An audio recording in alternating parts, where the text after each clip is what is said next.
Linkin Park have released their highly anticipated new album titled 1,000 Suns, and it's the band's follow-up to 2007's Minutes to Midnight, which debuted at number 1 on the Billboard Top 200 chart and number 1 on multiple charts around the world, including the UK, Japan, Australia, Canada, and throughout Europe.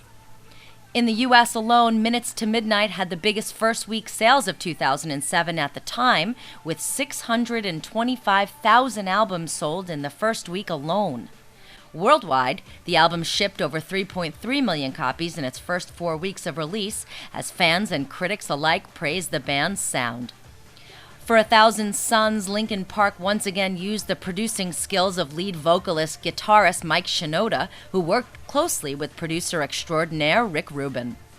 Although the pairing worked on the band's last album, that is the only thing similar, as the band made a conscious decision to force themselves into discovering a new sound on 1,000 Suns.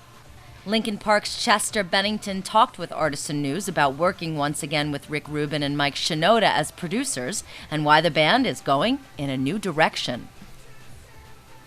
You know, with the fact that we have Rick Rubin and Mike Shinoda producing the record, and, you know, Mike is a really great songwriter and really, you know, wrote some very amazing and different stuff very early on that really inspired the band. And got us on that path, made it really easy for us to continue, you know, to go in a psychedelic way or bring more of the electronic elements up front, you know, not fall back on the obvious things like, you know, heavy guitars or you know, whatever the case may be. So that was, you know, we were fortunate to be able to achieve that goal that we set out for ourselves.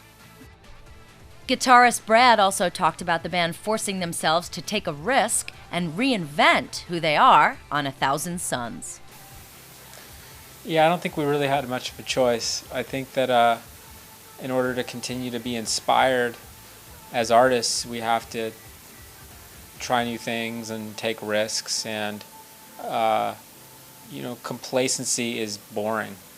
So we kind of, for better or worse, have forced ourselves with this album really to reinvent who we are, and it was a really, really fun process.